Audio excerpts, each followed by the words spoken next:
Hello, and do not adjust your listening device. This is indeed Afterglow, episode 45, where we're going to be checking out Final Fight. We do have some new music coming from Grim. Grim does the Lost and Gone podcast and is also a member of the Secret Levels Discord. And he ended up doing some new music for the show, so the new intro will be done by him. If you want to check out his show, he will be in the notes section of the podcast, or you can just search for the Lost and Gone podcast on your playback device of choice. I use Spotify, and I know he's on there, and I think he's on some others too. That being said, I do want to thank Evan King for the music from 20XX that we've used for a while for the royalty-free. Really good tune. I love using it, but I did feel it was kind of time to change it up a little bit. Come up with something that's not like a royalty-free thing, but something that is exclusive to the show. And Grim came through strong in this one, so big shout out to him. Go check out the Lost and Gone podcast. But today, we're going to be checking out Final Fight for the Super Nintendo, and maybe a little bit for the arcade and the Sega CD as well. I will be playing primarily for the music sections of the show, the Super Nintendo stuff, but I will play the Sega CD music in the background while I'm talking about the game, just because the Sega CD music was so good. But we're going to start out with the Super Nintendo music break, and I will talk about the game after the cut.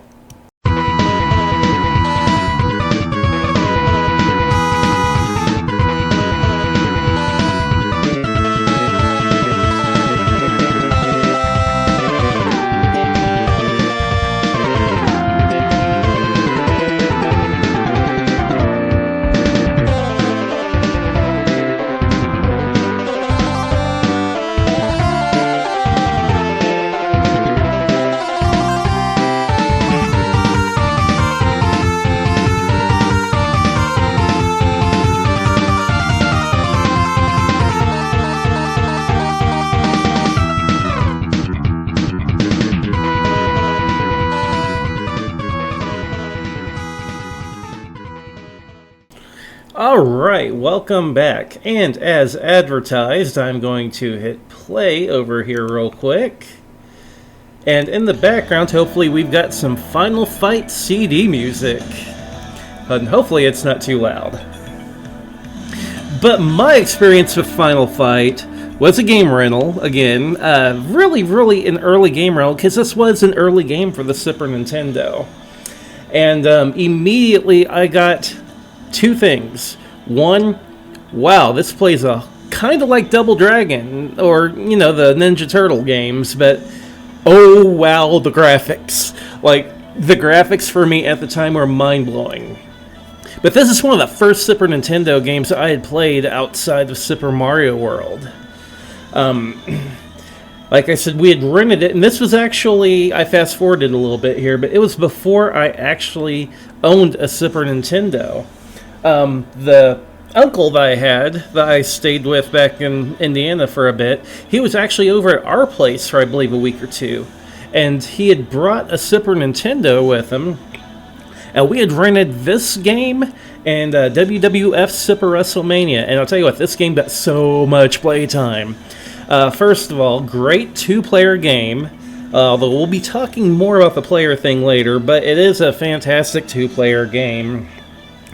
And for the time, the graphics were amazing. Like, Cody looks built like a brick house. And if you think Cody's built, dear God, you look at Hager, and he is a tank. Dude is huge. And just the fact that he's just grabbing people and doing that circle pile driver move. Like, it was so much fun grabbing onto someone and just jumping up and drilling their head into the pavement. That sounds brutal, doesn't it? It was, but it was such an impressive move. I had so much fun playing this game two-player with my uncle. And it became a regular rental because of that. After I got gotten the Super Nintendo, I continued to rent this game I mean, it was like maybe every 3 or 4 months I would feel the need to go back and play some Final Fight. It was just such a blast. But as time goes on, you move on to other games. It had a couple sequels, and I did rent the sequels too, and they were good too. But later on, I started collecting for other systems and found out that Final Fight for the Super Nintendo was really neutered. We lost an entire playable character, and we lost at least one full stage and boss. And the amount of enemy sprites you could have on the screen was kind of limited. Again, it was a great game. Absolute fun time. It was not the ultimate version of the game. So I'd never seen the arcade version. But later on in collecting, and the Sega CD, I start collecting for it, and I get a copy of Final Fight for it, and oh, what a difference. Like, immediately, the soundtrack slams into you. And I'm going to say that the soundtrack for the Sega CD is better than even the arcade version. It is phenomenal. And to me, this is one of those few games where the console port for the Sega CD is the best version.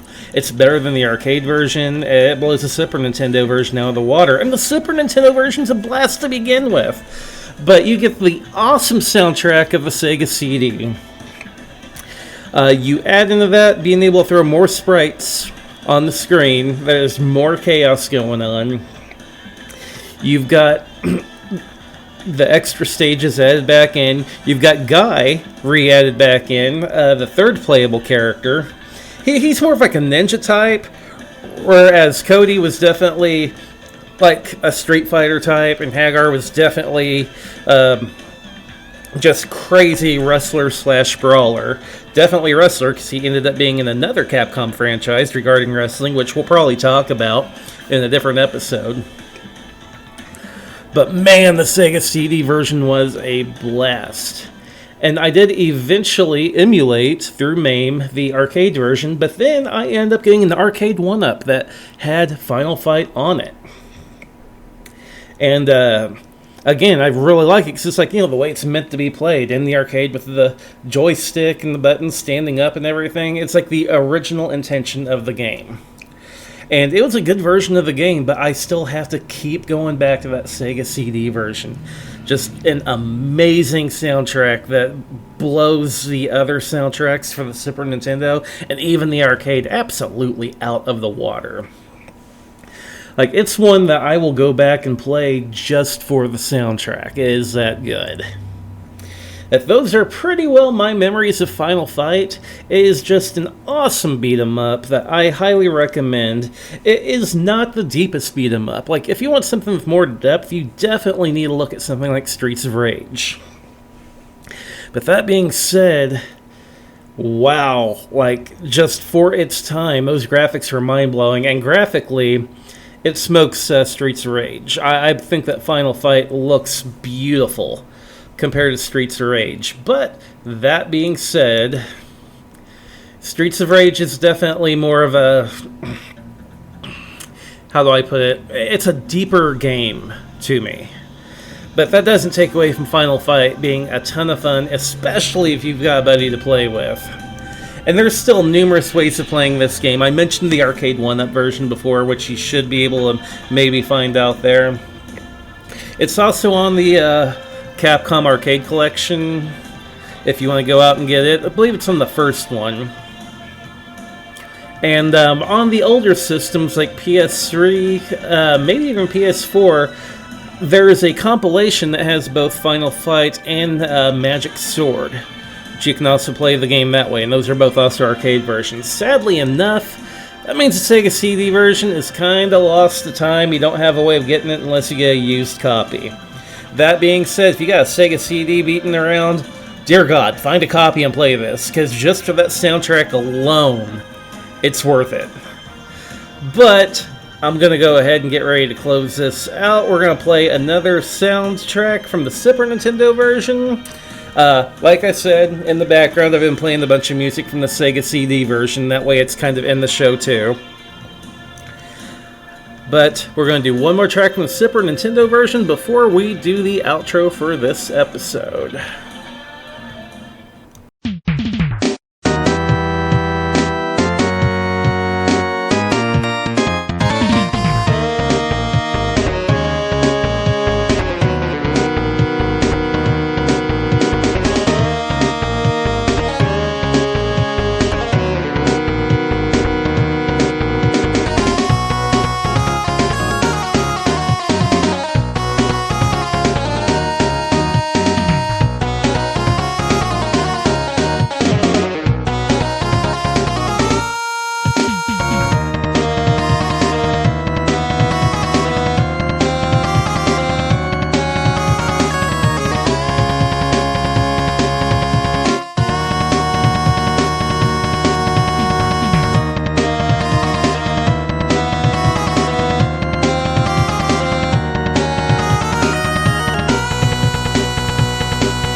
Alright, thank you for joining for another episode of Afterglow. Really appreciate you guys coming in and listening. We do have a Discord. You can find it in the show notes if you want to check us out over in the Discord. Not many people in there, but feel free to drop in, say hello. Maybe we can get a small group of people in there. There is a Patreon if you would like to support the show and get a shout out at the end of every episode. You can go check out that Patreon. It is also in the show notes. Speaking of the show notes, go check out friends of the show, Retro Gaming Roundup, who's been around for such a long time. Great group of people, and there's such a huge backlog. Tons of stuff to listen to there. Secret Levels as well. One of the best game review shows I've ever listened to. Fantastic group. And we are going to add to the friends of the show the Lost and Gone podcast with Grim, who is doing the new intro music for the show along with the outro music.